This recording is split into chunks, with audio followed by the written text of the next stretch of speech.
Welcome.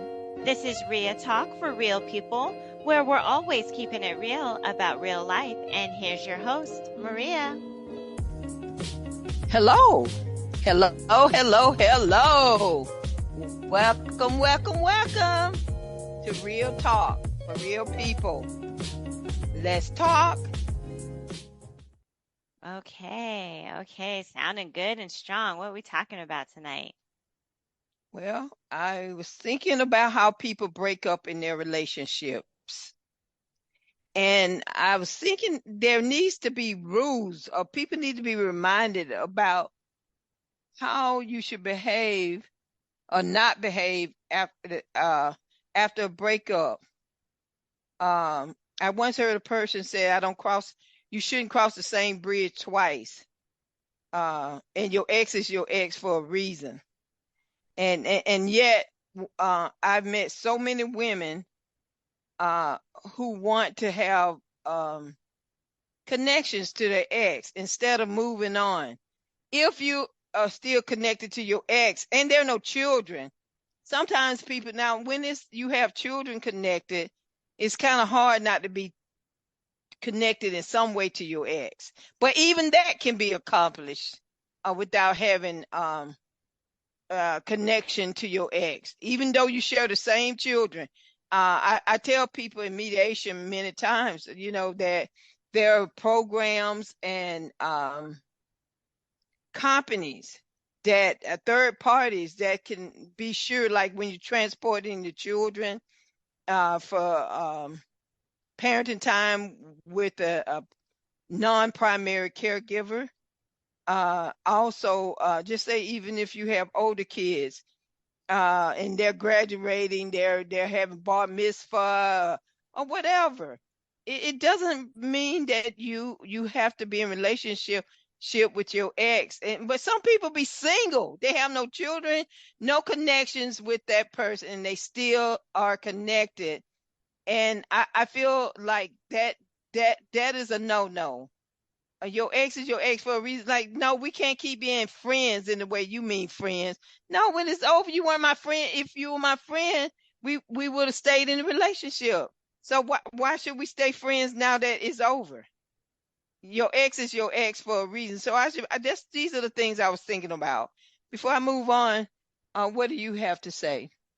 I don't know. For me, I just feel like it's kind of like not throwing the baby out with the bathwater for me, because sometimes you have a person and they're great and a lot of other things, and then they weren't good in the relationship.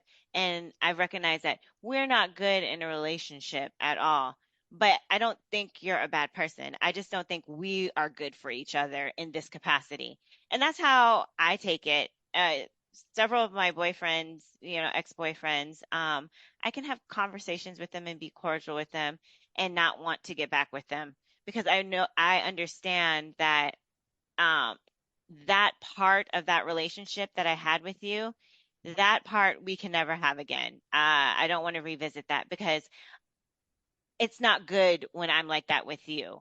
Um, but the other parts and the qualities that I did like about you as a person, I still like. So and not romantically. Like I don't ever, we ain't never, ever getting back together. But like I said, the other qualities that you had and everything besides the relationship part, yeah, I that's Yeah, they how. say that, the end of a relationship is complex and it's highly emotionally charged. And there's a myriad of emotions, that you feel. Like you said, you don't throw the baby out with the bathwater. I would not use that analogy. I think in order to heal and to move on and to set, to set boundaries, you must if you want to use that, you got to throw the baby out with the bathwater. That's just my position. We're not going to be friends. Like people like say we're going to be platonic friends, like you just said. This is just mine. We both have our different thoughts on it, but you got to have boundaries, because if you have an ex and you become friends with them, you or your ex will slip back into relationship with each other. and there go the merry-go round and round and round and round and round in circles. You back at where you were. And so you have to set healthy boundaries, boundaries, period. And say, while you do have all these other redeeming qualities, uh, but because I was in a relationship with you and it was an intimate relationship, I have to admire you from afar. I can't be a part of your other redeeming qualities because it takes us to a place that we shouldn't be. We should be done. If we're going to be done, we got to be done completely, completely. And I You know, understand. I go ahead. No, I was gonna say, and I understand that if that's the person in the relationship that's like that, and that's how they can only move on. I understand that too. For you, you have to cut it totally off, and I'm okay with that as well. I'm saying not me, for everybody. I'm making this for you too. I'm saying this to you. I feel like if you do anything otherwise, it's like people say, I respect other people's religion, or I'm a person like that. When I was younger, I was open to other people's religion. I'm not open anymore because I've learned. I'm only open to Jesus Christ and Him crucified. While I don't oppose you, because Jesus said, whosoever will, let him come. And God is a God of choice. So I'm not. I tell you about my beliefs, and you accept them or you don't. Um I'm not trying to proselytize anyone. They say your life should be your greatest witness and testimony as to uh, God in your life. But I said all that to go back and talk about relationship. Certain things is applicable to everybody. Like you said, some people like fish, some people don't like fish, some people like chicken, some people don't like chicken, and that's a choice. But relationship is not a chicken. It's not eating chicken. Relationship is not whether I'm going to eat chicken or whether I'm going to eat fish or whether I like ice cream or whether I like chocolate cake or vanilla cake. It's more than that. It can't even. It's like they said, doing an analogy, apple and oranges. It's not the same. And like here's a little bit of a sidebar. Like people love to analogize humans to animals. Like, oh, that man, he's just a dog. Actually, he's not a dog. He may have some dog-like qualities, but he is a human. And when God made man, He made us we're His creation, higher than any animal on earth. He gave us choice. He created us in His own image. So I'm saying to people, we can limit that. We can only go so far with the analogies, because sometimes don't most of the time don't quite fit. They can, but not quite. Especially if you uh, make an analogy between humans and animals, or humans and inanimate objects. The best you can do is to analogize humans to humans, and that would be a close analogy. But anything else is not acceptable, because we can make choice. Like people say, oh, you can't help who you love. You love. The heart wants what it wants. The heart loves. You don't choose who you love. I think you do choose who you love. I think you do. Love is a choice. Like I love to say, love is an action word. And most of the time, that's why your ex is your ex, because that person wasn't loving to you. They weren't patient. They weren't kind in the relationship. You may say, "Oh, that's a kind person as a friend." I I I implore anybody under the sound of my voice, if you're in a relationship with the person and that person is not your friend, it is not a quality relationship, and in all probability it's not going to last. And part of self-care is having being a friend with your spouse, or being a friend with the person you love. I often talk about spousal relationship, but this will be applied to people that in a spouse-like relationship. If you're in a committed relationship, there's like a spouse-like relationship um without being married. But you, in many, many, many ways, you really are married to that person. If not, then you would want that you still would want that person to go and have another relationship while they're in a relationship with you. It's the same for a marriage. Would you like to say anything else? No, I just think this is a point where, like I said, we'll agree to disagree. Because I don't want any of my exes back. But like I said, Okay, I but they also may, don't. but your ex may want you back. See, you Oh, may that's not true. want any of your ex back. So that in order for you to be kind, and you don't want to play kind and don't play with my mind. Be kind, don't play with his mind. And if you want to do that for his sake, Mm, oftentimes I'm reminded of the scripture that says it talks about the strong having to bear the infirmities of the weak. He may be weak and just can't get over you, so he's staying, hoping that you will eventually come to your senses and get back with him. But if you know you have no intentions, you really not interested, you are the stronger one, you're the bigger person, so you got to do the right thing, not even just for yourself but for that person, because you are a kind and good person, and you know that person is hoping for something that's not going to happen. So don't lead that person on, and just move on. If you know you don't want to be in a relationship anymore, there's no hope for the relationship, just move on. No, don't try to be friends. I always say I got enough friends. Yes, you got a lot of qualities, but other people have your qualities too, and so I have to let you go, and you and your good qualities go and move on. that's a good point that you mentioned. I didn't think about it from that on that other side that, they could be hanging on because they're thinking like, if I just wait long enough, and that can be cruel to somebody, that there's no possible way of reconciling this. And in your mind, you're good and clear. And then in another person's mind, they're like, I'm just doing this just to hold out hope. So I would have to agree with you on that point that you're right. If you don't want to be cruel, just sometimes it's best just to cut it all off. Yeah, I think that's best. In the end, that person will see that is best too. To just to cut it off. Like I said, in a family, when you have children, it's more difficult. But even that can be accomplished. So maybe you gotta enact more boundaries.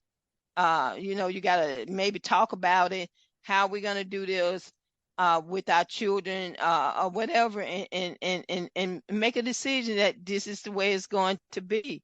If you know you don't want that relationship anymore, so I always say that's what I say, relationship etiquette. I call it etiquette. It's the when I think of etiquette, I think of the proper way.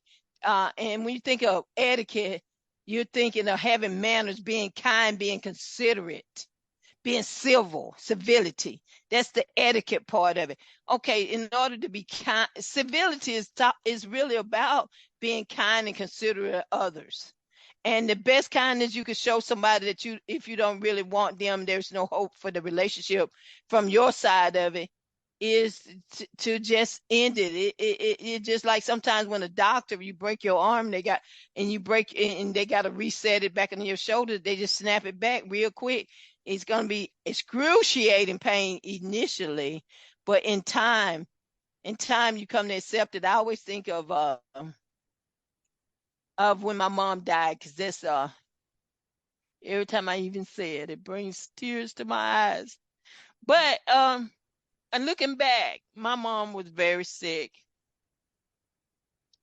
and even though people did things to expedite her children, her daughters did things to expedite her death, and I really hated them initially. I have forgiven them, and because I know when you're a Christian, nothing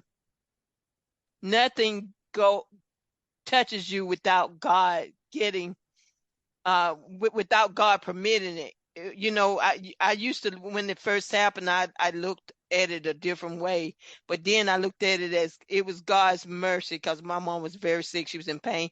And same thing about a relationship.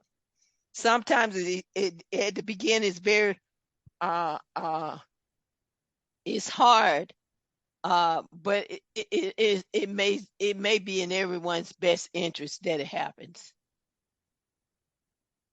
I understand that. And I think you're right. So go ahead.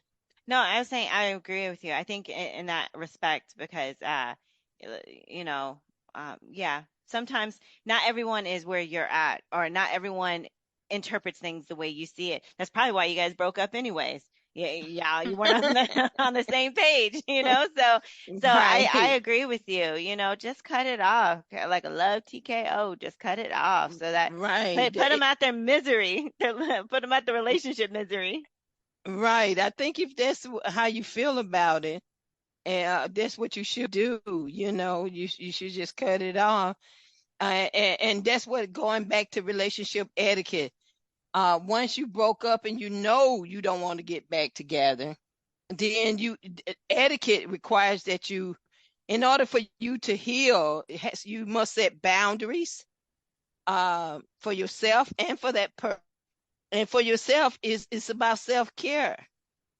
And and it allows you to heal because everybody will be in pain for whatever reason. Some people because they Hmm. feel guilty, and some people feel pain because they didn't want it to end. I remember I had a very good friend, and she was ending her relationship, and she didn't want the other person. Well, the other person ended the relationship, and she was begging that person to stay. And I told her, I said, you don't want to be in a relationship by making somebody feel guilty to be there with you. Correct. You don't want a mercy relationship, a kindness. They just there because they don't want to hurt your feelings, or they feel guilty, or they either love you or they don't. They either want to work it out or they don't. But you don't need someone there because they feel guilty. You want them there because they genuinely care and want to be in your life. I agree. So I would ask everyone to have post relationship etiquette. Set some ground rules. That's boundaries. Communicate. When you set your boundaries, there's going to be involved in that. It's going to be how will I communicate with this person if I have to? If you are married and you get a divorce, there are certain things, you either communicate through a lawyer or you communicate through a third party, but it would be no direct communication. That's what you have to say, because that's boundaries. That's helping that person to heal and for you to heal. Uh, you know, it navigating these post relationship by using this etiquette, it is crucial to healing, closure, and the possibility of future relationships. Relationship Post relationship etiquette. Okay, okay. That was great hearing from Mrs. Brinson Sampson. Well, that's it for today, guys. Please leave your comments and your compliments below or on our Instagram account at RiaTalk. Also, remember to like, follow, and subscribe to RiaTalk. And we're growing, guys. You can find this podcast on all podcast platforms. Just search for RiaTalk. And we will see you next week.